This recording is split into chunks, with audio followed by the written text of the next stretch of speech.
Bab 381. Bukan saja tidak ada orang, bahkan tidak ada apapun di pulau itu. Dia penuh dengan kebingungan. Juga penuh kebingungan. Itu juga membuatnya sangat tidak nyaman.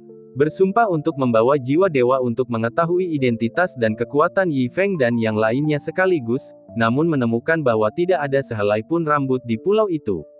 Ini seperti mengerahkan seluruh tenaga hanya untuk meninju segumpal kapas.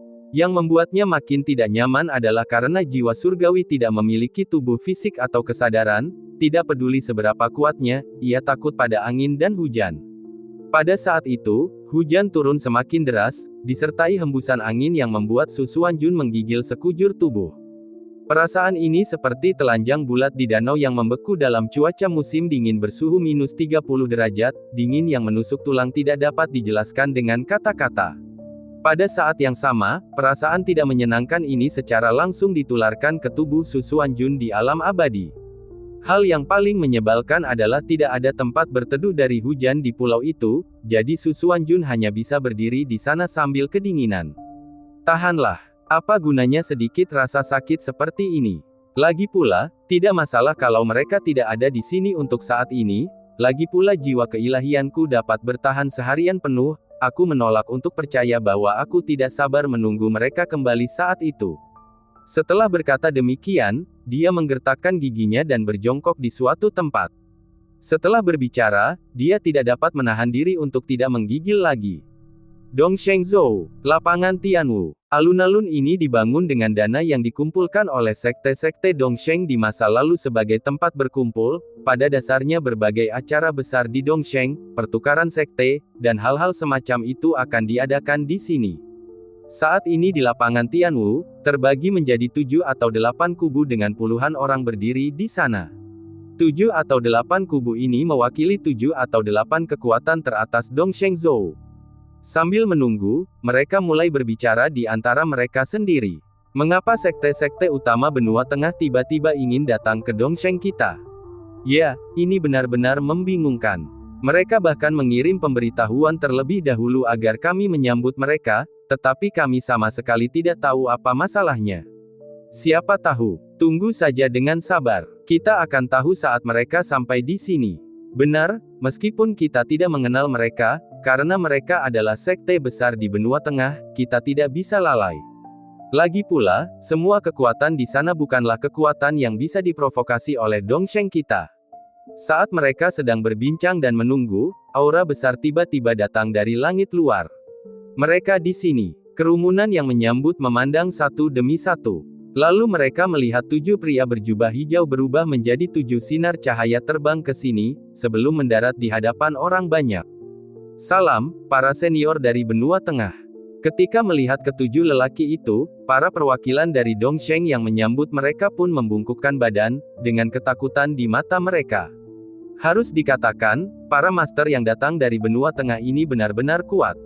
6 orang pria di belakang paling sedikit memiliki 8 atau 9 tingkat alam kaisar bela diri, dan pria yang memimpin mereka membuatnya bahkan tidak dapat melihat kedalamannya.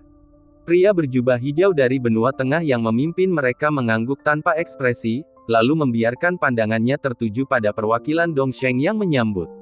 Raut wajahnya tanpa sadar menjadi suram. Apakah orang-orang Dongsheng Zhou selemah ini? Mereka yang menyambut kita sebenarnya adalah sekelompok orang suci bela diri, yang terkuat hanyalah kaisar bela diri tingkat kedua. Di mana pemimpin sekte Anda? Tekanan tak kasat mata menekan kerumunan saat pria berjubah hijau terkemuka mengeluarkan suara berat. Kerumunan Dongsheng langsung berkeringat dingin, menundukkan kepala sambil terbata-bata. Para senior, mohon maaf, para pemimpin sekte kami baru saja menghilang, jadi. Ya, pemimpin sekte kami juga mengatakan dia hanya keluar selama 2 hari tetapi belum kembali setelah hampir sebulan. Benar, pemimpin sekte kami juga. Jika para pemimpin sekte tidak ada di sini, bukankah para tetua seharusnya masih ada? Pria berjubah hijau itu berbicara lagi dengan berat, mungkinkah kalian para tetua? Namun, untuk sekte besar di seluruh benua, para tetua setidaknya harus berada di tingkat 6 Martial Emperor, bukan? Kami memang bukan orang tua. Sejujurnya, para tetua kami juga telah hilang. Benar, orang tua kami juga hilang. Mereka menundukkan kepala sambil berbicara satu persatu. Omong kosong. Sang pemeran utama langsung marah. Mungkin masuk akal jika satu atau dua pemimpin sekte menghilang, tetapi jika semua pemimpin dan tetua sekte kalian menghilang secara kolektif, apakah kalian mempermainkanku? Atau kamu memandang rendah aku? Suaranya yang berat terdengar, tekanan memaksa orang banyak untuk menundukkan kepala. Namun kerumunan Dongsheng hampir menangis. Mereka benar-benar tidak berbohong, para pemimpin dan tetua sekte mereka benar-benar telah pergi tanpa ada kontak lagi setelahnya. Mereka pun sangat cemas atas masalah ini, tidak tahu harus berbuat apa. Bab 382. Baiklah, sejak awal aku tidak pernah menyangka bahwa kalian sekumpulan sampah dari Dongsheng benar-benar bisa membantu, jadi tidak ada bedanya apakah kalian ada di sini atau tidak. Selama beberapa dari kalian yang bertanggung jawab mendengarkan dengan patuh. Pria berpakaian hijau itu berbicara dengan dingin.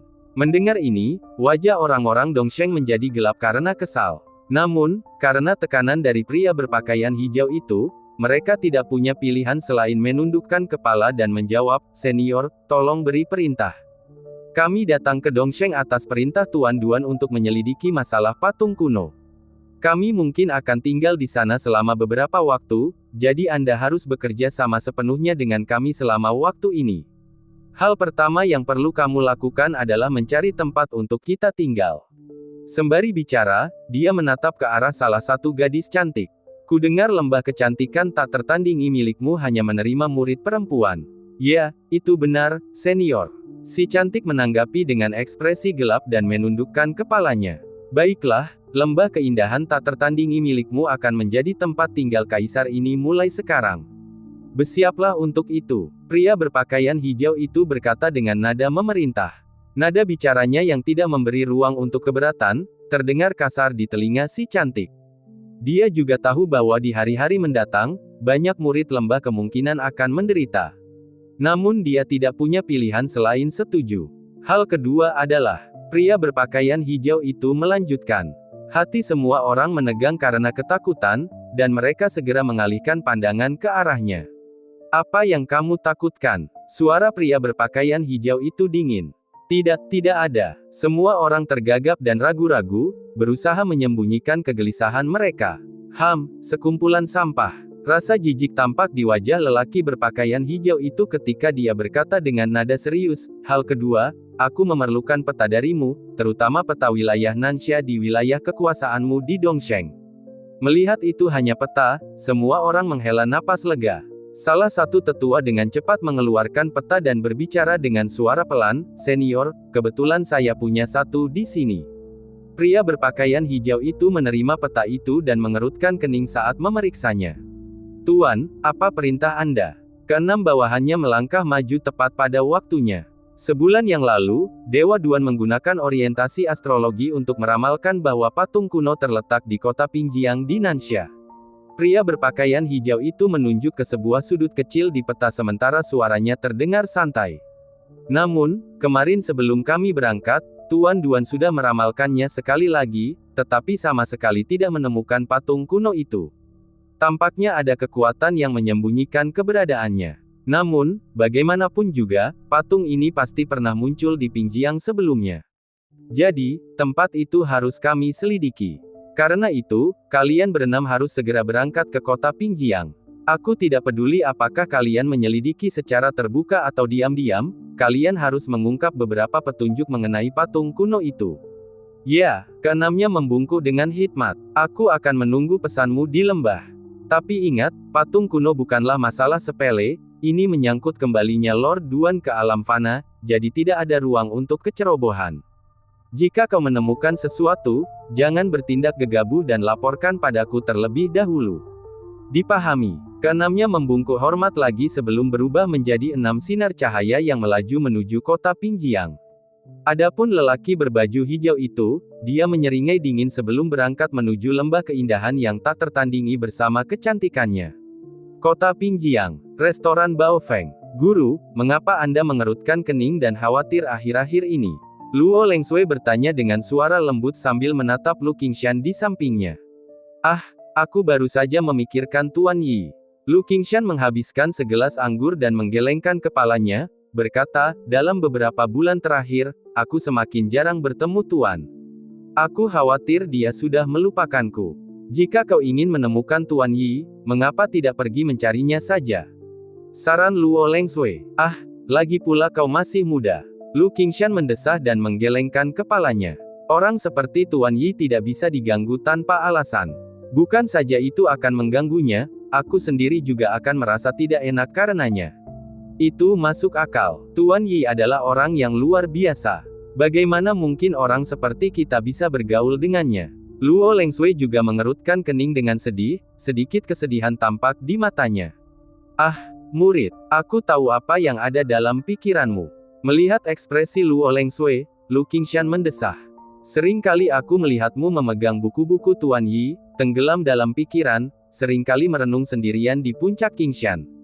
Tapi ini tidak mungkin. Lupakan saja. Aku tahu. Luo Lengsui mengangguk lesu, tatapan matanya meredup karena suram. Dia tidak pernah mengungkapkan perasaannya itu, namun tanpa diduga tuannya mampu mengetahuinya. Tidak masalah jika dia tahu. Sekadar merenungkannya saja sudah cukup memuaskan baginya. Tidak ada harapan akan terjadi apapun. Mari kita, guru dan murid, minum bersama, kata Lu Qingshan dengan getir.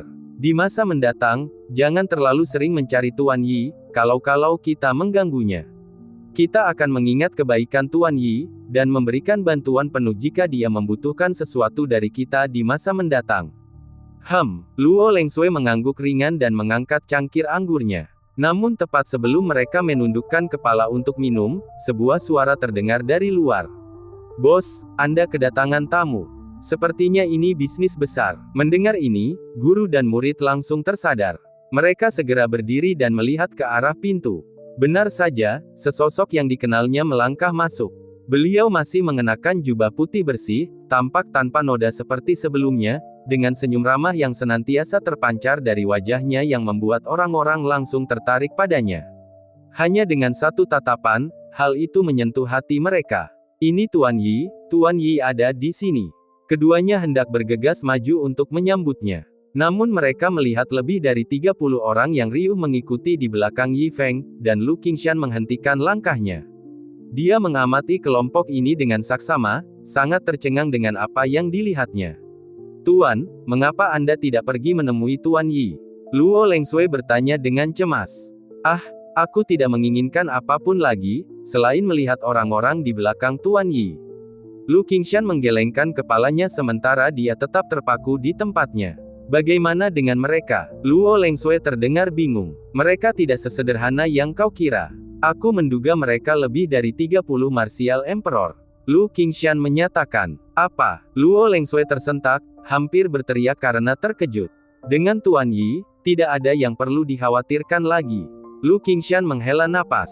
Meskipun kultivasinya sendiri tidak seberapa, dan dia bahkan tidak bisa membedakan level orang-orang ini, setelah mengikuti Yi Feng begitu lama, ketajamannya dan berbagai aspek lainnya telah meningkat pesat. Hanya dengan sekali pandang, dia bisa tahu bahwa setiap orang ini bisa mengguncang Dongsheng dengan hentakan kaki mereka. Bahkan jika mereka bukan Martial Emperor, mereka setidaknya harus mendekati alam itu. Terlebih lagi, saat penglihatannya membaik, dia menyadari bahwa kota Pingjiang di bawah sekte Qingshan-nya ternyata tidak sesederhana yang terlihat. Meskipun itu adalah wilayah kekuasaannya sebagai bos, dia bahkan tidak berani berbicara keras saat berjalan di jalan-jalan Pingjiang. Begitu dikelilingi oleh kaisar bela diri, apa hak kami, guru dan murid, untuk ikut campur? Kami bahkan tidak bisa dibandingkan dengan udang di hadapan Tuan Yi. Lu Qingshan berkata dengan getir. Jangan sampai kita menambah masalah Tuan Yi dengan bergaul tanpa diundang. Anda benar. Luo Lengsui sepenuhnya setuju dengan kata-kata Lu Qingshan, sambil menggelengkan kepalanya dengan lebih muram. Di hadapan Sir Yi, di hadapan puluhan kaisar bela diri itu, apalah arti mereka? Di mata Sir Yi, pasangan guru dan murid mereka mungkin tidak memenuhi syarat sebagai orang yang lewat. Bab 383. Akan tetapi, tepat ketika mereka berdua memasang ekspresi gelisah dan ingin pergi diam-diam, Yi Feng tiba-tiba memanggil mereka. Oh, Lao Lu, Nona Luolan, kalian berdua. Lama tak berjumpa. Lu Qingshan dan muridnya gemetar seluruh tubuhnya. Air mata menggenang di mata mereka. Mereka tidak pernah menyangka sang guru akan berinisiatif menyapa mereka. Tampaknya meski telah lama berpisah, sang guru masih mengingat mereka. Kami sudah menemui gurunya. Keduanya segera memberi salam dengan hormat. Oh, teman lama, tidak perlu formalitas. Ayo, kita makan bersama. Yi Feng melambaikan tangannya dengan santai dan berkata. Apakah itu nyaman? Lagi pula, kalian banyak sekali, dan aku hanya. Lu Qingshan ragu-ragu saat dia melihat puluhan orang di belakang Yi Feng. Yi Feng membawa begitu banyak ahli top, dan dia hanyalah karakter kecil yang bahkan tidak bisa dibandingkan dengan Kaisar Borderland. Bagaimana dia bisa punya keberanian untuk bergabung dengan mereka? Oh, orang tua, kapankah kamu menjadi begitu sopan? Yi Feng langsung menatapnya dengan pandangan meremehkan dan berkata dengan santai, mereka semua hanyalah sampah kelas bawah.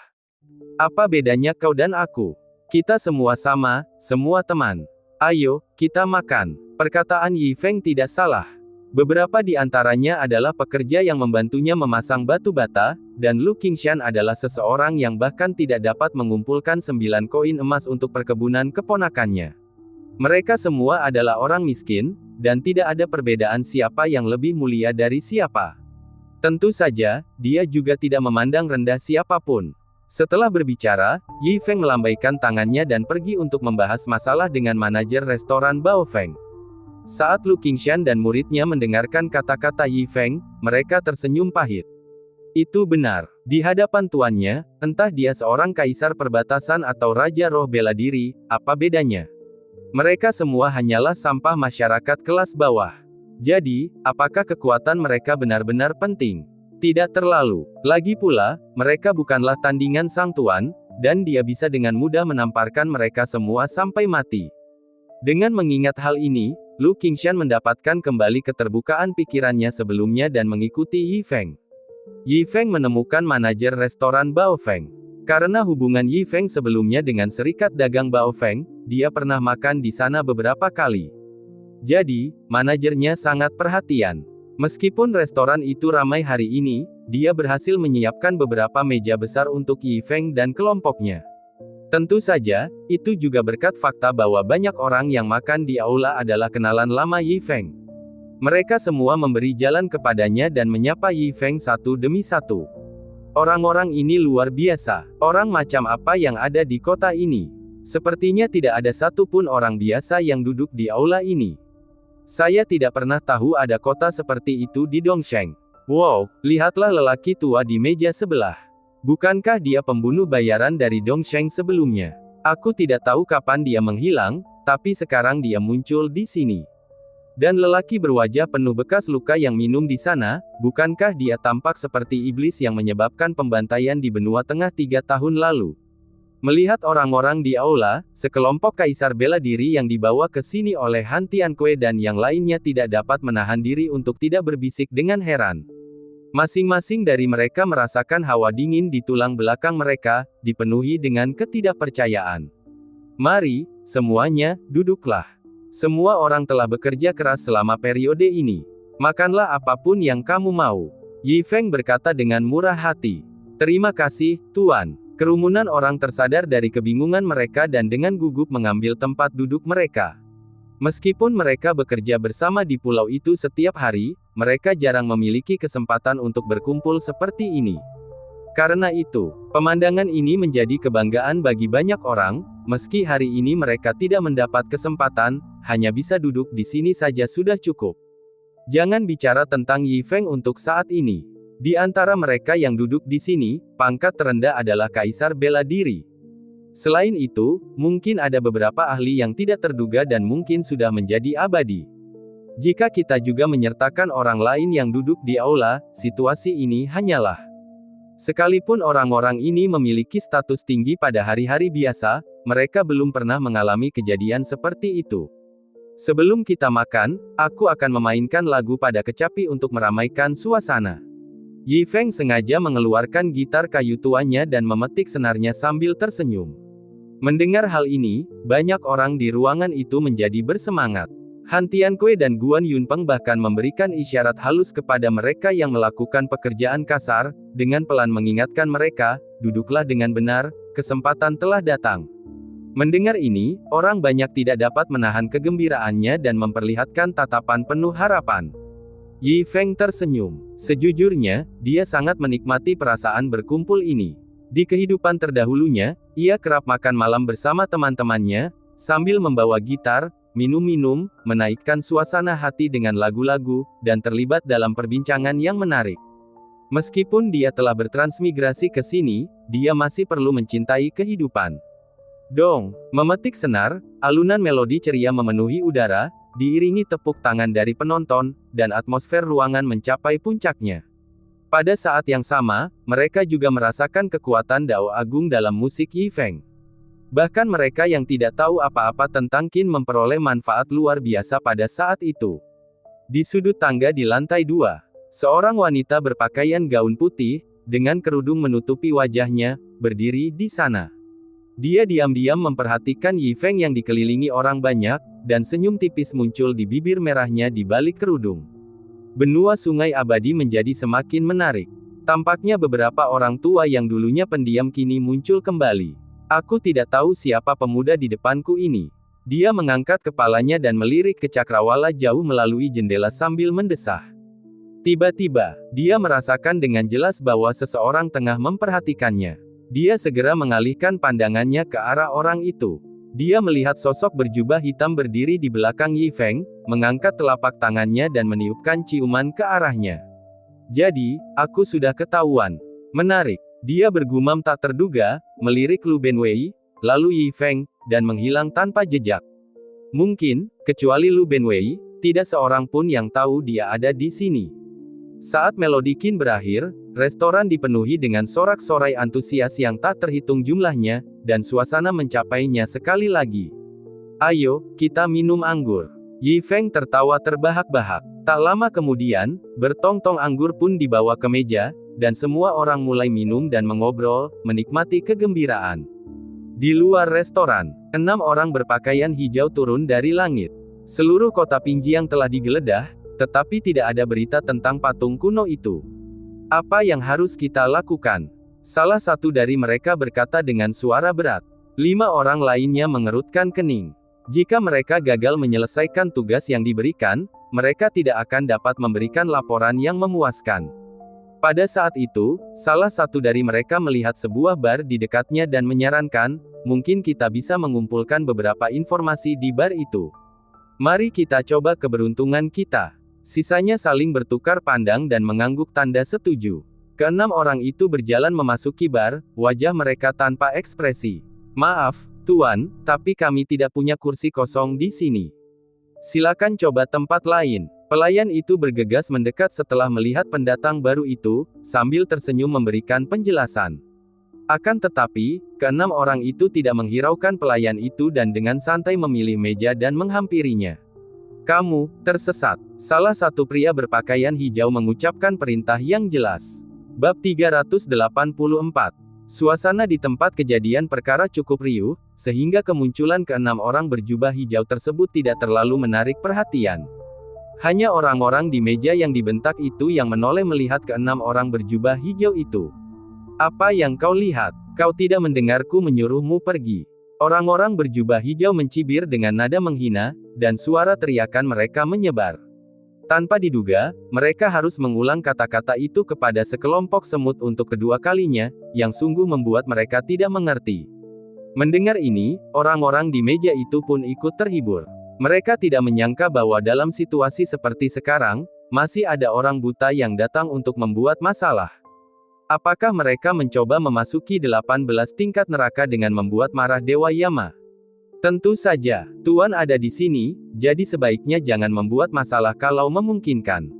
Oleh karena itu, bahkan ketika menghadapi kata-kata yang menyinggung seperti itu, orang-orang di meja itu tidak marah, tetapi salah satu pria yang lebih muda berdiri dan menasihati, Tuan-tuan, saya sarankan Anda kembali ke tempat asal Anda. Ini bukan tempat yang tepat untuk mengamuk. Oh, mendengar hal itu, keenam orang berjubah hijau itu langsung kesal. Mereka tidak menyangka bahwa sebuah kedai yang rusak beserta segerombolan semut benar-benar akan berkata bahwa mereka tidak memenuhi syarat untuk mengamuk di sini. Semut-semut ini cukup sombong. Mereka hanya khawatir bahwa mereka telah datang ke kota Pingjiang dan tidak dapat menemukan berita tentang patung-patung kuno itu, dan mereka tidak tahu bagaimana menjelaskannya ketika mereka kembali. Sekarang mereka telah menemukan moncong semut-semut ini. Semut-semut ini minta dihancurkan saja. Hancur menjadi debu. Salah satu pria berjubah hijau menggerakkan telapak tangannya tanpa peringatan apapun, dengan seringai dingin di wajahnya. Dengan jentikan telapak tangannya, dia menamparkan dada pemuda itu. Jelas ini adalah langkah yang sangat mematikan. Oh, Kaisar bela diri 8 kehidupan. Wajah pemuda yang berdiri untuk memberi nasihat itu tiba-tiba berubah. Ia tak menyangka bahwa keenam orang berjubah hijau ini juga merupakan kaisar bela diri, dan yang lebih tak terduga lagi, mereka tiba-tiba berani bergerak. Karena dia merupakan salah satu yang terlemah di aula ini, dengan kekuatan yang hanya setara dengan seorang kaisar bela diri 6 kehidupan, dia tidak mampu menangkis telapak tangan itu pada saat pertama, dan terpental. Secara kebetulan, ia jatuh ke meja Yi Feng. Yi Feng yang tengah mengangkat cangkir untuk bersulang bersama orang lain, terkena cipratan makanan yang berterbangan kemana-mana, dan berdiri di sana sambil memegang cangkir, tertegun. Perubahan yang tiba-tiba itu menyebabkan suasana yang bising di aula tiba-tiba menjadi sunyi. Pada saat ini, Anda bisa mendengar suara jarum jatuh di aula. Bahkan suara dedaunan pohon yang tersapu angin di luar jalan pun terdengar sangat keras. Tatapan tegang dan khawatir tertuju pada Yi Feng. Saraf-saraf pun secara kolektif melonjak ke dahi. Akhirnya, Yi Feng menatap ke atas dan ke bawah pada sisa-sisa makanan di tubuhnya, lalu menatap pemuda yang terjatuh di kakinya, dan raut wajahnya berangsur-angsur menjadi muram. Saat wajahnya berubah gelap, semua murid yang memperhatikan ekspresi Yi Feng menyusut serempak. Pada saat yang sama, jantung semua orang berdebar tanpa sadar. Sudah berakhir. Masalah besar. Banyak orang sudah berkeringat deras di dahi mereka. Tuan mungkin akan marah. Apakah benua sungai abadi dapat menahan amukan Tuan? Tamparan. Dalam sekejap, puluhan pasang sumpit jatuh pada saat yang sama, dan puluhan sosok berdiri serempak. Brengsek. Si bodoh buta itu benar-benar menyinggung Tuan. Ini tidak bisa dimaafkan. Semua orang di aula itu dipenuhi amarah yang mematikan, dan puluhan tatapan mematikan terfokus pada 6 orang berjubah hijau. Menghadapi 60 tatapan itu, keenam lelaki berpakaian hitam itu tiba-tiba merasakan hawa dingin di tulang belakang mereka, seolah-olah mereka tengah ditatap oleh puluhan binatang buas purba. Apa yang terjadi? Mereka jelas-jelas hanya segerombolan semut, jadi mengapa aku merasa takut? Salah satu pria berbaju hijau tidak dapat menahan diri untuk tidak berkata. Ya, ada yang salah. Tamparan tadi seharusnya bisa membuat orang itu lenyap, tapi tanpa diduga dia hanya terluka ringan. Pria lain yang berpakaian hijau juga tidak bisa menahan diri untuk tidak berkata. Apa yang perlu ditakutkan? 6 dari kita adalah kaisar bela diri 8 kehidupan, tentu saja mereka tidak dapat melakukan apapun terhadap kita. Seorang pria berpakaian hijau mencibir dengan jijik, bahkan jika ada beberapa master tersembunyi di antara mereka, seberapa kuat mereka bisa berada di tempat sekecil itu. Mendengar ini, pria berbaju hijau lainnya mengangguk berulang kali. Itu masuk akal. 6 dari mereka adalah kaisar bela diri 8 kehidupan. Mereka pada dasarnya bisa mengamuk di seluruh benua. Bagaimana mereka bisa menenggelamkan perahu di tempat kecil seperti ini? Memikirkan hal ini, keenam orang itu tidak lagi takut. Sebaliknya, mereka mengangkat kepala mereka yang sombong dan melotot ke semua orang. Apa yang kalian lihat? Kalian hanya segerombolan semut. Apakah kalian benar-benar ingin melawan kami? Bab 385. Pernyataan ini segera menyulut amarah yang membara di antara puluhan orang di aula itu, mata mereka dipenuhi dengan niat membunuh. Namun, tanpa menerima instruksi apapun dari Yi Feng, mereka tidak berani bertindak gegabah. Lagi pula, mereka tidak melupakan identitas mereka, di depan Yi Feng, mereka hanya manusia biasa. Jadi, pada saat itu, tatapan puluhan orang di aula beralih ke Yi Feng, penuh dengan rasa ingin tahu. Melihat hal ini, Yi Feng mencibir mereka dan berteriak, "Mengapa kalian semua menatapku? Beraninya kalian bersikap sombong setelah melukai orang-orang kami. Hajar saja mereka." Mendengar kata-kata Yi Feng, mata orang banyak langsung berbinar. Mereka telah menunggu Yi Feng mengatakan itu. Hahaha, sekumpulan semut, yang berpikir jumlah mereka bisa mengalahkan kita. Mendengar perkataan Yi Feng, pemimpin kelompok berjubah hijau itu tak kuasa menahan diri untuk mengeluarkan suara menghina, dan tertawa arogan. Namun saat dia mengangkat kepalanya, temannya menarik lengan bajunya dan berbisik, "Cepat, lihat mereka." "Apa yang sedang kamu lihat?" tanyanya bingung, lalu menundukkan kepala dan kembali menatap orang-orang di aula. Dan kemudian, dia melihatnya. Kakinya tanpa sadar melemah, dan seluruh tubuhnya gemetar, ketakutan jelas terlihat dalam suaranya. Bagaimana ini mungkin? Bagaimana ini bisa terjadi? Pada saat itu, dia melihat aura samar terpancar dari tubuh puluhan orang di aula itu, tekanan yang tak tertandingi menimpa mereka. Retakan. Kaisar bela diri, mereka semua adalah kaisar bela diri, 6 nyawa, 7 nyawa, 9 nyawa, 10 nyawa, dan bahkan lebih mengerikan. Apa yang sedang terjadi? Sesaat, keenam orang berjubah hijau itu kehilangan kesombongan mereka. Kaki mereka gemetar, dan ucapan mereka menjadi terbata-bata, seolah-olah ada tulang ikan yang tersangkut di tenggorokan mereka. Anda lihat, mereka belum pernah menyaksikan pemandangan seperti itu sepanjang hidup mereka. Mengapa begitu banyak kaisar bela diri berkumpul di sini? Mereka tidak bisa mengerti. Ini seperti menusuk sarang tawon. Berlari. Salah satu individu berjubah hijau berteriak, dan keenam sosok itu langsung melarikan diri, melayang ke langit dalam sekejap. Dan puluhan kaisar bela diri di aula dengan cepat mengikuti, berubah menjadi seberkas cahaya di langit di atas kota Pingjiang, mengejar. Sementara itu, Yi Feng sudah lama membawa pria yang terluka itu ke kamar terdekat, tidak memperhatikan perkelahian mereka karena perhatiannya terfokus pada luka-luka pria itu. Sialan, apakah ini dihitung sebagai cedera saat bekerja? Kalau masalahnya makin serius, berapa besar kompensasi yang harus ia, sebagai bos, bayar? Apa kabar? Tanya Yi Feng lembut. Aku baik-baik saja, jawab pemuda itu gugup, menghadap Yi Feng sendirian. Coba aku lihat. Yi Feng segera memeriksa luka-luka pemuda itu dan menghela napas lega setelah pemeriksaan. Untungnya, itu tidak terlalu serius. Namun kemungkinan besar hal itu akan memerlukan biaya pengobatan yang cukup besar, dan ia kemungkinan harus menanggung biaya tersebut. Melangkah keluar, Yi Feng mengerutkan kening semakin dalam saat dia melihat aula yang hancur dan meja, kursi, mangkuk, serta sumpit yang rusak. Tampaknya bukan hanya biaya pengobatan. Yi Feng sudah kehabisan akal. Dia baru saja kehilangan ratusan koin emas, dan sekarang dia mungkin harus menghabiskan puluhan lagi. Ini tidak akan berhasil. Ada pepatah yang mengatakan bahwa setiap orang harus bertanggung jawab atas tindakannya sendiri, dan saya tidak mampu menjadi kambing hitam dalam situasi ini. Dengan mengingat hal itu, Yi Feng memanggil rekannya Lu Qingshan, "Saudaraku, cepat pergi dan suruh mereka menangkap mereka hidup-hidup." Baiklah. Lu Qingshan buru-buru menjawab. Ia menyalahkan dirinya sendiri karena tidak mampu mengimbangi karena tingkat kultivasinya yang rendah, tetapi sekarang ia akhirnya memiliki peran untuk dimainkan. Ia bergegas keluar pintu dan terbang ke langit. "Ingat, Tuan berkata untuk menangkap mereka hidup-hidup." Dia berteriak keras melalui transmisi suara. Suaranya bergema di seluruh kota Pingjiang. "Orang tua itu suaranya keras sekali," komentar Yi Feng sambil membersihkan telinganya, tak kuasa menahan diri untuk melontarkan komentar sinis. "Tuan menyuruh untuk menangkap mereka hidup-hidup.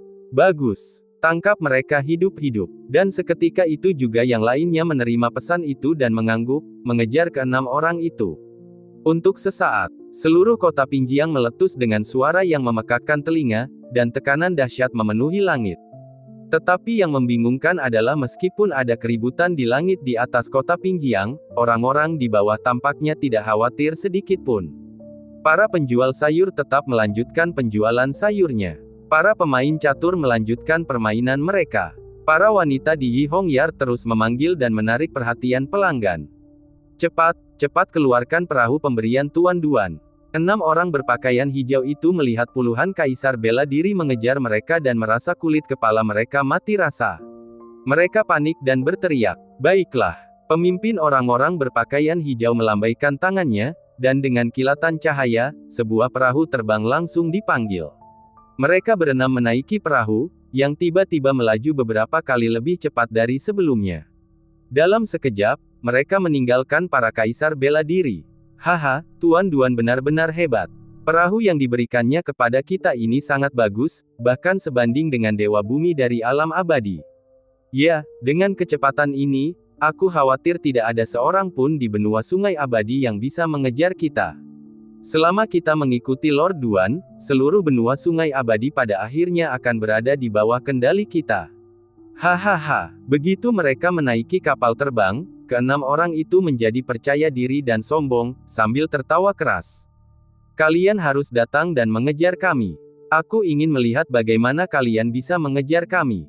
Melihat kapal terbang itu telah meninggalkan kota Pingjiang, mereka tak dapat menahan diri untuk mengejek puluhan kaisar bela diri di belakang mereka. Lagi pula, selama kapal terbang itu ada, tidak ada seorang pun di benua sungai abadi yang dapat mengejar mereka, memberi mereka rasa tidak takut yang alami. Namun, tepat saat mereka selesai berbicara, lebih dari 300 aura tiba-tiba meledak dari bagian timur, selatan, utara, tengah, dan barat kota Pingjiang. Dengan meletusnya aura tersebut secara bersamaan, seluruh langit di atas kota Pingjiang melonjak dan suhu berubah drastis. Kalian berenam sampah telah meremehkan situasi. Lebih dari 300 aura ini membubung ke angkasa dan dalam sekejap mata, menyusul kapal terbang tersebut. Bagaimana ini mungkin? 6 orang berpakaian hijau itu tercengang. 60 lebih kaisar bela diri sebelumnya sudah cukup menakutkan, tapi, keberadaan macam apa yang muncul tiba-tiba sebanyak 300 lebih tokoh ini? Dan mereka berhasil menyusul kapal terbang itu dalam sekejap mata. Ledakan, dentuman, dentuman, dentuman. Lebih dari 300 jejak telapak tangan terkondensasi dari udara dan melesat ke arah kapal terbang mereka. Ya ampun, aku salah. Para individu berpakaian hijau yang tadinya sombong tiba-tiba menjerit putus asa. Bab 386. Dalam sekejap, kapal terbang itu hancur berkeping-keping. 6 sosok kehijauan jatuh ke tanah. Saat mendarat, keenamnya langsung membuat beberapa lubang besar di tanah, menimbulkan awan debu yang tinggi. Dan ketika melihat pemandangan ini, puluhan kaisar bela diri yang mengejar di belakang membelalakkan mata mereka karena terkejut. Ini. Kecepatan kapal terbang itu mungkin berada pada level immortal, namun mereka mengejar dan menghancurkannya dengan mudah. Kekuatan mereka, setidaknya, mereka juga ahli di tingkat kelas abadi. Kota macam apa ini yang punya begitu banyak ahli di level ini? Benar sekali, bukankah seharusnya semua ahli di level ini berada di alam abadi? Bagaimana mereka semua bisa berkumpul di sini? Mayoritas kaisar bela diri yang mengikuti di belakang adalah pekerja yang direkrut Han Tianque dan yang lainnya kemudian. Setelah melihat pemandangan ini, mereka juga sangat terkejut. Sebelumnya di aula, mereka sudah merasakan bahwa barisan di sana sangat kuat. Namun, dibandingkan dengan lebih dari 300 sosok yang melayang di udara sekarang, itu tidak ada apa-apanya. Yang membuat mereka berpikir lebih jauh dan menjadi lebih takut lagi adalah, selain 300 lebih orang di sini, mungkinkah ada pakar tersembunyi lainnya di kota ini? Mendesis. Memikirkannya saja membuat mereka tidak bisa menghentikan gigi mereka dari gemeretak. Kali ini, mata mereka benar-benar terbuka. Ya ampun, melawan kaisar bela diri sungguh tidak mudah. Pada saat ini, salah satu tetua di antara 300 orang lebih itu tidak dapat menahan diri untuk tidak mendesah, jika kamu sedikit saja ceroboh dan menggunakan sedikit lebih banyak kekuatan, kamu mungkin akan membunuh mereka. Benar sekali, tingkat kekuatan ini sungguh tidak mudah dikendalikan. Seorang ibu rumah tangga yang mengenakan celemek berkata dari samping. Untungnya kami tidak terpeleset. Haha, pria lain tertawa. Baiklah, cepatlah bubar. Aku masih belum menjual sekeranjang barang daganganku, kata seorang lelaki tua lainnya sambil melambaikan tangannya. Benar juga, cepatlah bubar. Aku masih belum memberi makan ayam-ayam di rumah. Sekarang aku pulang untuk memberi makan ayam-ayam. Seorang ibu rumah tangga mengomel sambil pergi. Kerumunan itu mengangguk dan bubar menjadi aliran cahaya di langit sebelum kembali ke tempat mereka di kota Pingjiang. Kota Pingjiang kembali tenang dan tenteram. Kesibukan terus berlanjut, suara-suara elang dan teriakan datang silih berganti, seolah-olah tidak terjadi apa-apa. Adapun beberapa lusin kaisar bela diri itu, setelah mereka pergi, pikiran mereka berangsur-angsur pulih dari keterkejutan. Mereka membawa ke-6 orang berpakaian hijau itu dan bergegas kembali ke restoran. Tuan, kami sudah menangkap mereka kembali. Kami berhasil menangkap mereka kembali, Tuan. Semua orang berteriak. Oh. Mata Yi Feng berbinar saat dia memerintahkan dengan keras, kalian keluarkan dulu semua barang bagus yang mereka miliki. Aku akan ke toilet dan akan segera kembali. Ya, setelah Yi Feng pergi, beberapa lusin kaisar bela diri segera mengepung ke-6 orang berbaju hijau itu dan dalam waktu kurang dari 1 menit, mengambil semua harta karun yang mereka miliki, termasuk barang-barang bagus yang mereka simpan. Melihat harta karun tersebut, mata sejumlah orang yang hadir berbinar-binar. Karena ke-6 orang ini sungguh-sungguh terlalu kaya. Jangankan harta karun tingkat kaisar, 1 atau 2 harta karun tingkat abadi bahkan ditemukan di antaranya. Dari mana ke-6 orang ini mendapatkan begitu banyak barang bagus? Benar sekali. Aku, seorang kaisar bela diri 9 kehidupan, bahkan belum pernah melihat harta karun seperti itu sebelumnya. Lagi pula, kapal terbang tadi sudah mencurigakan. Aku yakin mereka punya latar belakang yang signifikan. Memangnya kenapa kalau mereka punya latar belakang besar? Beraninya mereka membuat masalah di kota Pingjiang. Itu benar. Semua orang berdiskusi dengan bersemangat sambil menunggu Yi Feng. Meski mereka amat menginginkan harta karun itu, tak seorang pun punya rencana jahat. Setelah pergi ke toilet, Yi Feng akhirnya kembali. Tuan, ini diperoleh dengan menggeledah ke-6 orang itu. Silakan putuskan apa yang harus dilakukan dengan mereka. Semua orang membungkuk hormat. Baiklah. Yi Feng bergegas berjalan untuk memeriksa barang-barang yang diambil dari ke-6 orang itu, juga ingin melihat apakah ada sesuatu yang berharga. Yang lainnya menunggu dengan tenang di samping. Di bawah tatapan semua orang, Yi Feng dengan santai mengambil mutiara untuk diperiksa. Melihat itu, seorang kaisar bela diri 9 kehidupan ingin memperkenalkannya. Ini adalah harta karun tingkat kaisar yang tercatat, manik tanpa air, yang konon memungkinkan penggunanya bergerak bebas di air, menganggap air sebagai sesuatu yang tidak berarti. Namun, Han Tianque di sampingnya melotot ke arahnya dan berkata dengan tegas, siapa yang memintamu untuk ikut campur? Bukankah Tuan sudah tahu? Mendengar itu, Kaisar bela diri 9 kehidupan segera menutup mulutnya. Setelah melihat mutiara itu, Yi Feng mengambil sebuah jimat yang dipenuhi gambar-gambar rumit yang sama sekali tidak dapat dipahaminya bahkan setelah menatapnya beberapa saat. Selanjutnya, dia mengalihkan pandangannya ke kotak kayu dan mengutak-atiknya sebentar tanpa menemukan kegunaannya juga. Akhirnya setelah memeriksa satu persatu barang, raut wajah Yi Feng berubah muram saat dia mengangkat kepalanya dan bertanya, setelah mencari selama setengah hari, kalian hanya berhasil menemukan barang rongsokan ini. Perkataan Yi Feng langsung membingungkan semua orang yang hadir. Hanya sampah ini, sobat, di sini ada lebih dari selusin harta karun tingkat kaisar, ditambah 2 harta karun tingkat abadi. Mereka tidak tahu dari mana ke-6 orang ini berasal, tetapi salah satu dari harta karun ini dapat menyebabkan keributan besar. Namun menurut Anda, mereka menjadi sampah. Seberapa tinggi standar Anda? Salah satu pekerja konstruksi akhirnya tidak tahan lagi dan berkata dengan lembut, Tuan, apakah Anda membuat kesalahan dengan mata Anda? Ini bukan barang rongsokan. Diam. Kenapa kamu ikut campur? Melihat itu, tatapan semua orang tertuju pada lelaki itu seraya suara-suara makian terdengar. Cukup. Yi Feng melambaikan tangannya, tidak menyalahkannya karenanya. Sebaliknya, dia mendesah dalam hatinya. Orang miskin akan selalu memiliki perspektif orang miskin. Mereka memandang segala sesuatu seperti harta karun, tetapi apa gunanya barang-barang rongsokan ini? Secara praktis, barang-barang ini tidak dapat dibandingkan dengan beberapa koin emas. Perspektif manusia harus selalu lebih luas. Semakin tinggi pandangan seseorang, semakin tinggi pula surga yang akan diraihnya. Hal ini terutama berlaku bagi kaum pria. Seseorang harus memiliki ambisi yang besar. Ia memahami bahwa akan sulit untuk segera mengubah pola pikir orang-orang miskin ini.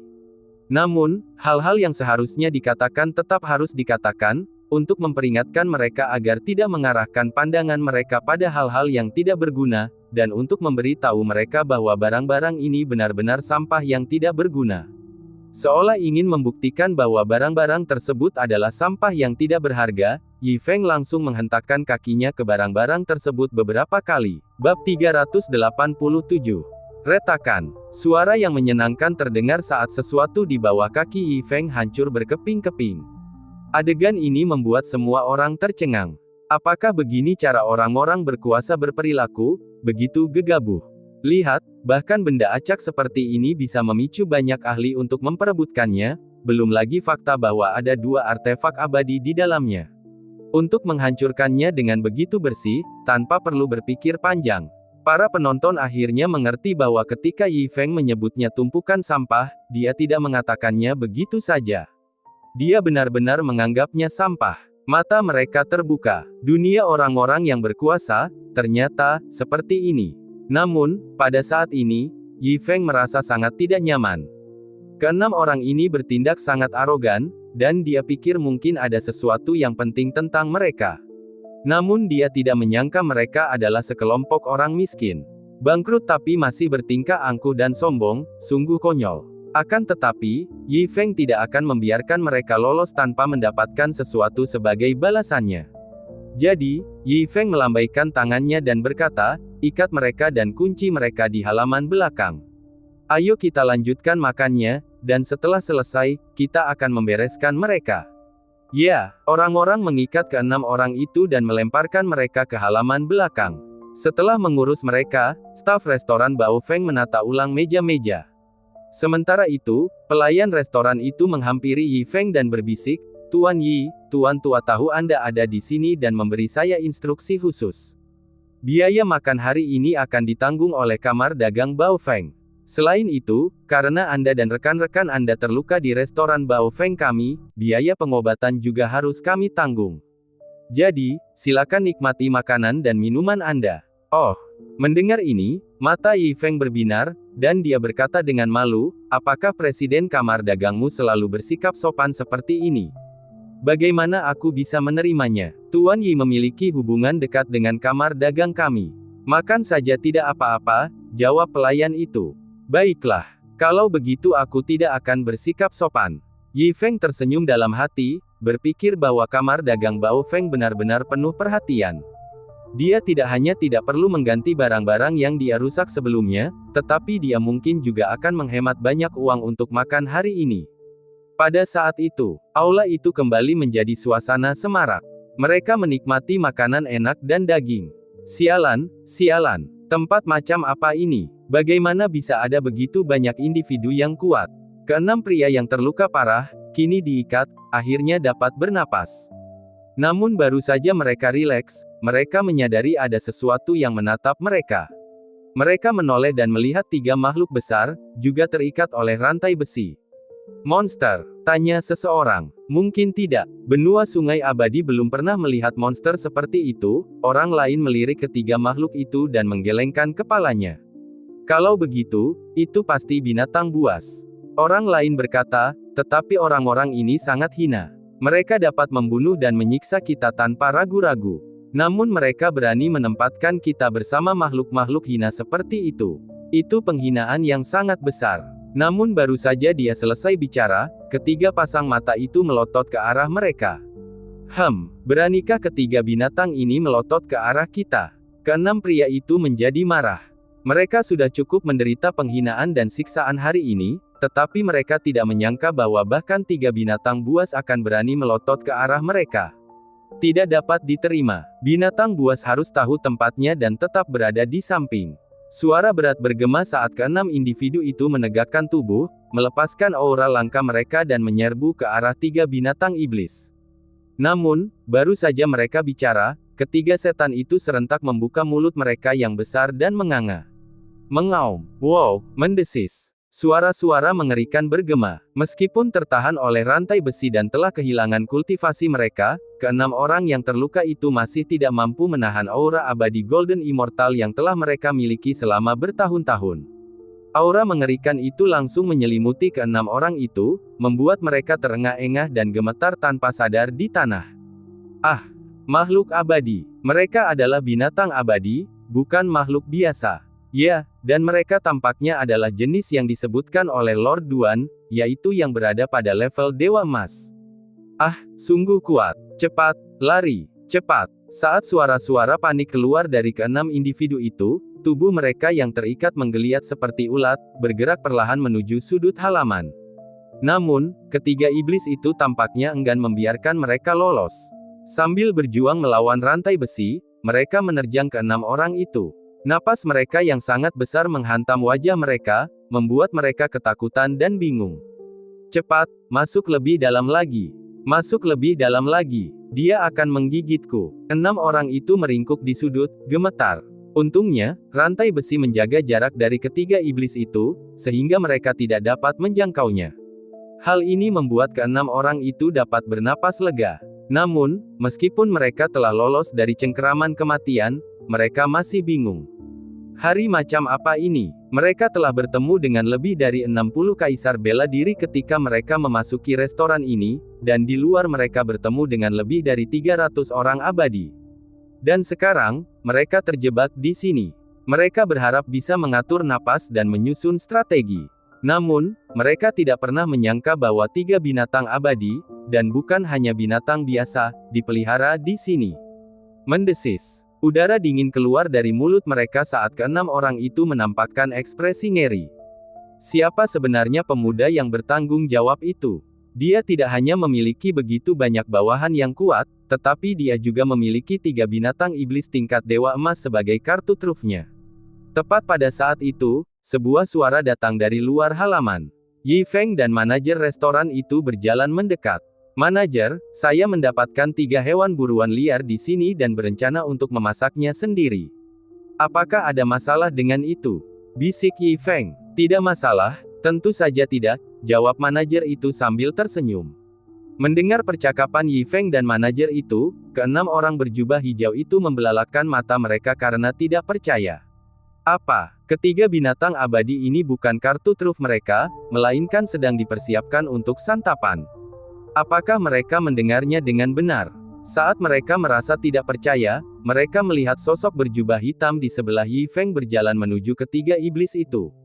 Dengan gerakan cepat, 3 tebasan dilancarkan, dengan mudah mengakhiri kehidupan 3 binatang iblis tingkat dewa emas. Bab 388. Baru ketika mereka melihatnya dengan mata kepala sendiri, ketiga binatang iblis tingkat dewa emas yang kuat, yang masih penuh dengan momentum, jatuh ke tanah dan menjadi mayat tak bernyawa. Mengaum. 6 orang berjubah hijau itu menutup mulut mereka, nyaris tak dapat menahan keterkejutan mereka, gemetar ketakutan. Mereka adalah binatang iblis setingkat dewa emas. Bagaimana mereka bisa mati begitu saja? Sekalipun kenyataan terbentang di depan mata mereka, mereka berenam tidak dapat menahan rasa tidak percaya. Namun baru setelah sekelompok lelaki tua tiba di halaman belakang, menyalakan api, mencabuti bulu-bulu burung, dan menaruhnya dalam pot, aroma harum pun tercium keluar, yang akhirnya meyakinkan ke-6 orang itu akan kenyataan di hadapan mereka. Binatang iblis tingkat dewa emas yang kuat itu telah benar-benar musnah. Tidak, kita tidak bisa hanya duduk di sini dan menunggu kematian. Pada saat itu, salah satu orang berjubah hijau berbicara, suaranya tegas. Kemunculan orang-orang ini telah menjadi ancaman bagi rencana Lord Duan. Benar, orang lain mengangguk dengan sungguh-sungguh. Jika hanya sekelompok kaisar bela diri dan dewa bumi, itu tidak akan cukup untuk membuat Tuan Duan takut atau memberi dampak padanya. Tidak masalah jika kita mati di sini. Tetapi bahkan binatang iblis tingkat dewa emas digunakan sebagai makanan. Artinya, kekuatan kelompok orang ini jauh dari kata sederhana. Jadi, kita tidak bisa hanya menunggu kematian. Kita harus menemukan cara untuk menyampaikan informasi dari sini. Sepertinya kita hanya bisa menggunakan ini. Pemimpin orang berjubah hijau mengangkat tangannya dan berkata dengan santai. Di punggung tangannya, orang bisa melihat pola aneh. Untungnya, Lord Duan memberikan ini kepada kami sebelum kami pergi. Meskipun Lord Duan dengan sungguh-sungguh menginstruksikan bahwa menggunakannya akan menguras kekuatannya dan tidak boleh digunakan kecuali dalam keadaan khusus, sekarang setelah kami membawa informasi ini, saya yakin bahkan jika kami mengaktifkannya, Lord Duan tidak akan menghukum kami. Benar sekali, tapi kita butuh waktu untuk memulihkan kultivasi kita sebelum bisa mengaktifkannya. Kalau begitu, jangan hanya berdiam diri. Ayo cepat sembuh dan pulihkan kultivasi kita. 6 orang berjubah hijau berdiskusi dan mengambil keputusan. Mereka menutup mata satu persatu, memasuki kondisi penyembuhan dan pemulihan kultivasi. 3 panci besar berisi daging buruan liar harum, yang dimasak sendiri oleh Yi Feng, ditaruh di atas meja. Mata orang-orang yang hadir berbinar. Mereka semua paham bahwa suatu keberuntungan besar yang sesungguhnya telah tiba. Memem, ini lezat. Enak sekali. Daging ini mengandung kekuatan yang luar biasa. Aku merasa seperti akan menerobos. Saya merasa seperti saya akan berhasil juga. Setelah melahap binatang buruan liar, sekelompok pekerja yang baru tiba tak kuasa menahan tangis, suara mereka penuh kegembiraan. Jangan terburu-buru, semuanya. Tetaplah tenang dan kalian akan terbiasa dengannya. Penduduk tetap kota Pinjiang berbicara dengan tenang, mengirimkan peringatan kepada para pendatang baru. Harus saya akui, rasanya sungguh lezat. Yi Feng sendiri juga makan dengan lahap. Lagi pula, sekarang sudah malam. Dari pertarungan dan pelepasan 3 binatang buas, tanpa disadari hari sudah malam. Pak, di luar masih hujan, dan hari mulai gelap. Pemimpin persekutuan secara khusus memerintahkan kami untuk menyiapkan kamar tamu yang bagus di penginapan untuk Anda dan yang lainnya. Pada saat yang sama, malam ini, rombongan teater dan kepala bunga Gedung Angin dan Hujan, Mo Xihan, telah diundang untuk menghibur Anda. Pada saat ini, pelayan itu mendekati Yi Feng dan berbicara dengan lembut. Oh, Mo Xihan dari Gedung Angin dan Hujan memiliki reputasi yang cukup baik di kota Pinjiang. Anda, guru, sungguh sopan. Yi Feng menjawab dengan senyum di wajahnya. Anda terlalu baik, Tuan. Itu wajar saja. Pelayan itu tersenyum dan berkata, Tuan, silakan nikmati makanan dan minuman Anda. Saya akan mengurus hal-hal lainnya.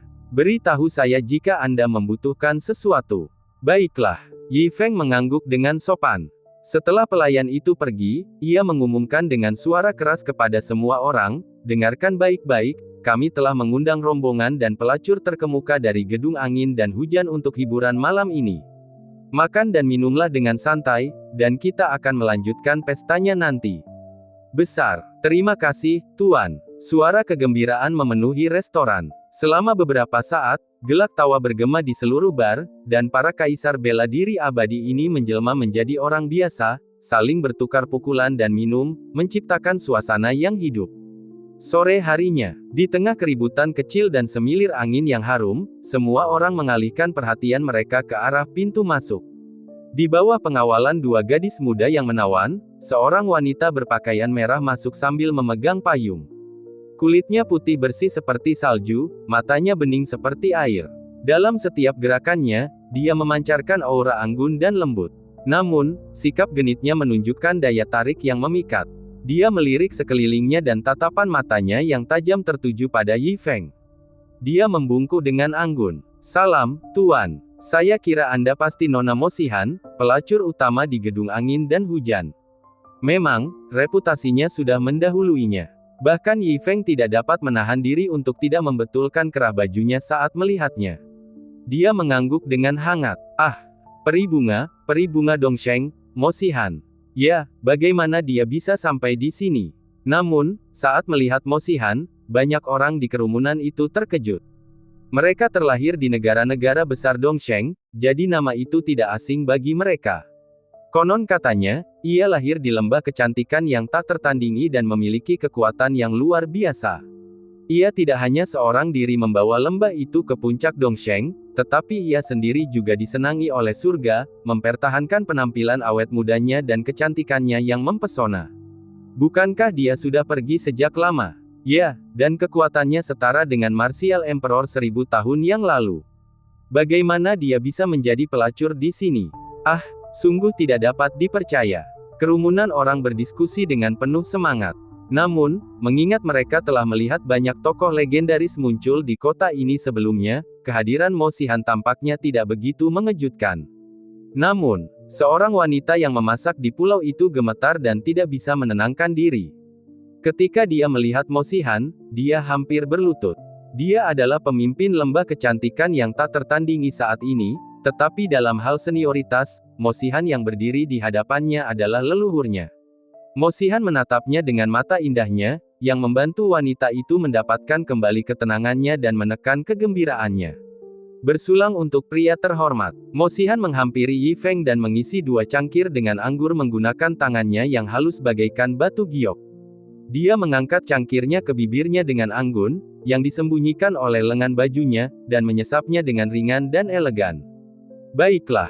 Yi Feng mengangkat cangkirnya dan mengangkatnya sedikit sebelum menenggaknya dalam satu tegukan. Selanjutnya, saya akan memainkan sebuah lagu untuk Tuan dan semua yang hadir. Izinkan saya menunjukkan keterampilan saya yang sederhana. Mo Xihan berdiri dan duduk dengan anggun di samping Gu Zeng, yang telah disiapkan oleh pelayannya.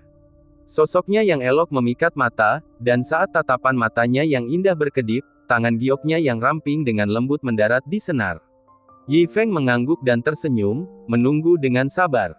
Namun, jauh di lubuk hatinya, dia tidak dapat menahan perasaan skeptis. Bukan karena dia memandang rendah wanita ini, hanya saja standar musik di dunia ini cukup biasa-biasa saja, dan dia tidak bisa menghargainya. Oleh karena itu, dia mengakui bahwa dia cantik, tetapi dia tidak memiliki harapan besar terhadap kemampuan bermusiknya. Senar Gu Zeng bergetar. Akhirnya, sebuah lagu merdu pun muncul. Saat suara Gu Zeng mencapai telinganya, Yi Feng yang sedang minum tanpa sadar, tiba-tiba berhenti di udara, tatapannya tertuju pada Mo Xihan. Bab 389. Hati Yi Feng bergejolak karena kaget dan gelisah. Dia tidak pernah membayangkan akan mendengar lagu yang familiar ini di sini. Entah mengapa, mendengar lagu ini dimainkan oleh orang lain membuat matanya berkaca-kaca yang tidak dapat ditahannya. Sudah berapa tahun sejak terakhir kali dia mendengar lagu ini? Tapi bagaimana Mo Xihan ini tahu cara memainkan lagu malam? Seorang transmigrator. Apakah dia bertemu dengan orang senegaranya di dunia lain? Tangan Yi Feng sudah gemetar tak terkendali, tetapi alunan musiknya masih terus berlanjut, jadi dia tidak bisa menghentikannya. Dia menahan kegembiraan di dalam hatinya dan menunggu waktu berlalu. Akhirnya, ketika musik berhenti dan orang-orang masih bertepuk tangan, Yi Feng sudah datang ke sisi Mo Xihan. "Nona, bagaimana Anda tahu lagu ini?" Yi Feng tidak dapat menahan diri untuk bertanya. "Tuan pernah mendengarnya sebelumnya?" Mo Xihan mengangkat matanya yang indah dan bertanya dengan heran juga. "Ya, aku pernah mendengarnya sebelumnya, dan aku juga bisa memainkannya." "Jadi, bagaimana kamu bisa tahu lagu ini?" Yi Feng berkata dengan sedikit bersemangat. Mo Xihan melirik Yi Feng dan berkata pelan sambil tertawa, "Saya tidak menyangka Tuan juga bisa memainkannya, sungguh kebetulan. Saya hanya menemukan lagu ini secara kebetulan, sejujurnya saya juga tidak tahu dari mana asalnya." "Kebetulan." Alis Yi Feng sedikit berkerut. Mungkinkah orang ini bukan seorang transmigran? Melihat Mo Xihan, Yi Feng tak kuasa menahan diri untuk mencoba menyelidiki lebih jauh, dan bertanya dengan lembut, "Nona, apakah Anda pernah mendengar pepatah ini sebelumnya?" "Silakan, Tuan," kata Mo Xihan. "Tahun ini untuk liburan, aku tidak akan menerima hadiah, aku hanya akan menerima." Yi Feng menunjuk ke arah Mo Xihan dengan alis terangkat, mengisyaratkan padanya untuk menyelesaikan kalimatnya. Namun betapa terkejutnya Yi Feng, Mo Xihan tampak benar-benar bingung, seolah tidak mengerti sama sekali apa yang sedang dibicarakan Yi Feng. Kalau begitu kelas Xiao Kui Hua akan dimulai, anak-anak yang sedang pilek tidak akan mudah sembuh. Yi Feng menunjuk ke arah Mo Xihan lagi, matanya penuh antisipasi. Mo Xihan bahkan lebih bingung.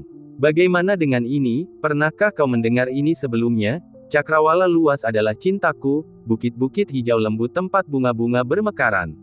Apakah kamu sudah mendengarnya?" Yi Feng bertanya lagi. "Maaf, saya tidak mengerti apa yang Tuan bicarakan."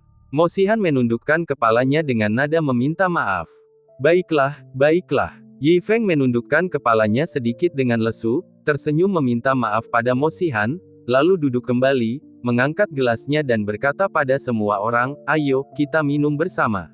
Sambil tersenyum paksa, anggur itu mengalir melalui ususnya. Yi Feng menatap hujan ringan di luar jendela, hidungnya terasa sedikit masam. "Ya, rindu. Pulau kecil, gelap gulita, angin menderu seiring dengan rintik-rintik hujan. Di samping sebuah batu, seorang pria botak duduk dengan kaki disilangkan, menjilati jarinya dan membalik halaman buku berikutnya. Pada saat yang sama, ia melirik ke samping. "Bodoh," dia mengomel, lalu lanjut asyik membaca buku. Menangis. Di sampingnya, tubuh jiwa membungkuk, menggigil dan gemetar.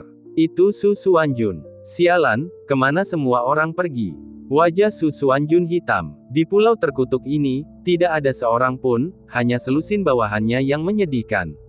Tetapi sekarang bentuk jiwanya juga tidak berdaya dan dia tidak ingin menimbulkan masalah sebelum mencapai tujuannya. Jadi karena tidak ada yang diperoleh, ia hanya bisa tinggal dan menunggu. Bertahanlah Su Xuanjun, kau adalah penguasa domain yang terhormat, sedikit angin dan hujan ini tidak ada apa-apanya. Anda hanya kebetulan kurang beruntung dan menangkap mereka saat mereka pergi, masih ada waktu, tunggu saja sedikit lebih lama dan mereka pasti akan kembali. Su Xuanjun diam-diam menyemangati dirinya sendiri. Namun setelah menanti sehari semalam, barulah pada pagi hari berikutnya ia melihat sekumpulan besar orang mendayung perahu dari tepi pantai yang jauh. Tuan, keenam orang itu telah melarikan diri. Apakah kita akan membiarkannya begitu saja? Seorang lelaki tua berbisik di telinga Yi Feng.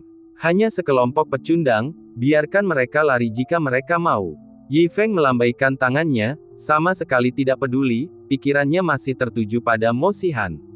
Untuk saat ini dia tidak akan mempertimbangkan apakah Mo Xihan adalah seorang transmigran atau bukan. Fakta bahwa dia bisa memainkan lagu malam berarti dia pasti pernah bertemu dengan seorang transmigran sebelumnya. Hal ini membuat Yi Feng sangat tertarik. Dia sangat ingin bertemu dengan transmigrator itu. Sambil tenggelam dalam pikirannya, perahu kecil itu semakin dekat ke pulau kecil itu, bersiap untuk menepi di darat. Setelah menunggu seharian penuh dan semalam, mata Su Xuanjun yang putus asa langsung berbinar. Hal-hal baik datang kepada mereka yang menunggu, Anda akhirnya kembali. Kali ini, penguasa domain ini bersumpah untuk mencari tahu siapa kalian sebenarnya dan apa kemampuan kalian.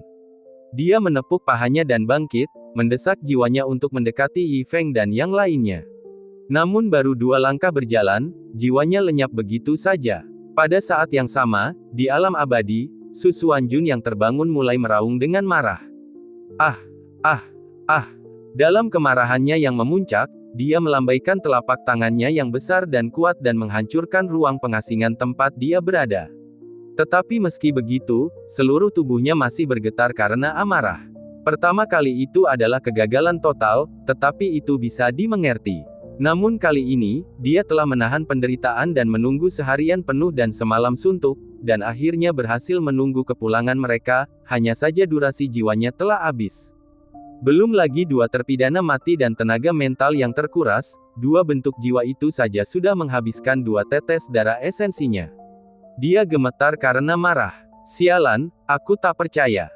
Dengan wajah sehitam malam, Su Xuanjun berlari kembali ke ruang bawah tanah hukuman mati, menangkap terpidana mati lainnya, dan pergi ke ruang pengasingan baru untuk memurnikan wujud jiwa lagi. Sehari berlalu dalam sekejap mata. Langit cerah. Bukan matahari yang buruk. Di Pulau Yi Feng menatap matahari cerah di langit, dan teringat akan benda-benda di cincin spasialnya, buru-buru mengeluarkannya saat tidak ada seorang pun di sekitar. Semuanya pernah basah kuyup karena hujan, jadi harus dikeringkan dengan benar. Yi Feng mencari tempat terbuka dan mengeluarkan setiap barang untuk dijemur di bawah sinar matahari. Namun karena banyaknya pepohonan di pulau itu, dan juga karena banyaknya harta bendanya, maka agar dapat menangkap sinar matahari, tepian pulau itu tanpa bayangan pun tertutup seluruhnya oleh barang-barang Yi Feng yang sedang dikeringkan. Tepat pada saat itu, di pantai luar pulau, ruang berfluktuasi sedikit saat jiwa Su Xuanjun yang baru dimurnikan turun ke pulau kecil itu sekali lagi. Melihat orang datang dan pergi di pulau itu, sudut mulutnya langsung terangkat. Kali ini, seharusnya tidak ada lagi kecelakaan. Sambil berkata demikian, ia melangkah penuh percaya diri menuju pulau kecil itu. Bab 390. Kali ini, akhirnya, tanpa kecelakaan apapun, ia tiba di pulau kecil itu. Sinar mataharinya hangat. Hal ini sesuai dengan suasana hati Su Xuanjun yang agak gembira. Ia berkeliling di pulau kecil itu. Tampaknya tidak ada seorang pun yang menyadari keberadaannya, yang membuatnya cukup berani. Terakhir kali aku pergi terburu-buru. Kali ini aku bisa mengamati dengan saksama. Su Xuanjun memperhatikan setiap orang di pulau itu dengan saksama. Kaisar bela diri. Kaisar bela diri lagi. Yang ini, alam manusia abadi. Sambil mengamati orang-orang di pulau itu, Su Xuanjun diam-diam mencatatnya. Setelah 1 putaran, dia mengangkat sudut mulutnya. Susunan pemain ini memang tidak buruk untuk alam bawah, tapi bagiku, itu sama sekali tidak ada apa-apanya. Su Xuanjun mencibir. Sebagai penguasa benua abadi giok hijau, yang paling tidak ia miliki adalah bawahannya. Ambil saja manusia abadi di pulau ini, mereka bahkan tidak memenuhi syarat untuk menjadi bawahannya. Cukup sekian untuk pulau ini. Apakah selama ini aku terlalu berhati-hati? Su Xuanjun bergumam pada dirinya sendiri. Selalu benar untuk berhati-hati dalam segala hal. Dia mendongak dan melihat sebuah rakit bambu hanyut di air tak jauh darinya. Itulah lelaki tua yang sedang mendayung perahu yang dilihatnya saat pertama kali tiba di pulau kecil itu. Hal ini membuatnya sedikit lebih berhati-hati, dan jiwanya yang suci juga bersembunyi di balik bayangan. King Huanxiang, apakah kamu benar-benar dia? Su Xuanjun menatap lelaki tua itu yang mendayung perahu, sambil menggumamkan nama yang bahkan membuatnya khawatir. Lalu dia menggertakkan giginya sedikit dan menatap lurus ke arahnya. Jika itu benar-benar dia, aku pasti bisa mendeteksinya dengan menatapnya langsung seperti ini. Namun, setelah menatapnya cukup lama, lelaki tua yang mendayung perahu itu masih duduk di dalam perahu tanpa bergerak, pikirannya tertuju pada alat pancing di tangannya, tampaknya sama sekali tidak menyadari keberadaan Su Xuanjun. Mungkinkah ini hanya ilusiku terakhir kali? Apakah ini hanya seorang lelaki tua biasa? Bab-bab baru diterbitkan di Free, C Sigma. Su Xuanjun mulai bergumam. Dia hanya berjalan keluar dari bayang-bayang dan berdiri di tepi pantai tanpa menyembunyikan apapun. Tetapi lelaki tua yang mendayung perahu itu tetap tidak bereaksi sama sekali. Haha, sungguh menggelikan bahwa aku benar-benar menakuti diriku sendiri, mengira kamu adalah King Huanxiang. Ini langsung membuat Su Xuanjun tertawa terbahak-bahak, benar-benar rileks. Tepat pada saat itu, pelampung itu terus bergetar. Rupanya seekor ikan telah memakan umpan tersebut. Orang tua yang mendayung perahu itu segera mengangkat tongkat bambu itu, lalu seekor ikan kecil yang ukurannya sedikit lebih besar dari kuku jari muncul dari air bersama tali pancingnya. Ia melompat dengan riang, tetapi ia hanya seekor kecebong. Pantas saja tuan itu bahkan tidak tertarik untuk mengangkat tongkat itu. Teruslah melompat. Orang tua itu tak kuasa menahan diri untuk menggelengkan kepalanya, mengambil ikan kecil itu dari kailnya dan dengan santai melemparkannya kembali ke air danau, sambil terus duduk dan memancing dengan mata terpejam. Kok pendeta itu nggak kelihatan, padahal aku juga bisa lihat-lihat dulu, apakah dia orang itu atau bukan. Tetapi kemungkinan besar, itu juga karena saya gugup terakhir kali sehingga saya tidak sengaja mengenalinya. Jadi karena memang begitu, satu-satunya orang yang tidak yakin di pulau ini adalah pemuda itu. Mata Su Xuanjun sedikit menyipit. Melihat sekeliling, dia segera menemukan sosok itu di tepi pantai tidak jauh dari sana. Dia melangkah mendekat dan mulai menyelidiki lagi. Hanya saja kali ini, penyelidikannya jauh lebih berani daripada sebelumnya. Dia benar-benar mendekati Yi Feng dalam jarak 100 meter. Sekalipun kau tidak menyadari keberadaanku, setidaknya kau harus menyadari fluktuasinya jika kau benar-benar kuat. Su Xuanjun melanjutkan pengujian dengan metode yang sama. Walaupun caranya sederhana, tapi memang efektif. Setelah serangkaian pengujian, reaksi Yi Feng masih sesuai harapannya, masih sama sekali tidak menyadari keberadaannya. Benar saja, semuanya sampah. Sebenarnya, itu semua membuatku membuang banyak waktu dengan sia-sia. Dia merasa kesal sekaligus marah. Dia, penguasa benua abadi giok hijau, sebenarnya takut dengan sekelompok semut di alam bawah karena dia telah menyendiri selama sebulan dan tidak berani keluar. Dia merasa sangat terhina. Dalam kemarahan, Su Xuanjun tiba-tiba membuka matanya di ruang pengasingan di alam abadi, dan tubuh aslinya menghilang seketika. Dalam sekejap mata, ia melintasi pegunungan dan perairan yang tak terhitung jumlahnya, dan tiba di penghalang antara dua alam.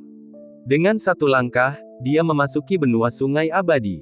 Saat Su Xuanjun turun di benua sungai abadi, mata yang tak terhitung jumlahnya terbuka secara bersamaan di seluruh benua sungai abadi. Saat mata ini terbuka, seluruh benua sungai abadi dilanda badai, awan gelap menutupi langit. Benar-benar hidup. Di antara awan-awan, seorang wanita dengan kecantikan tiada taraf mengangkat bibir merahnya. Di suatu tempat magma, suara serak datang dari sepasang mata merah di bawah. Apakah alam abadi akhirnya menyadarinya? Tapi bisa dimengerti kalau irigasi keabadian dimulai kembali secara tidak terduga. Lagi pula, itu hanya karakter minor, tidak perlu dibesar-besarkan. Setelah berbicara, mata merah itu tertutup lagi. Di tempat lain yang sangat dingin, gunung es berguncang dan retak.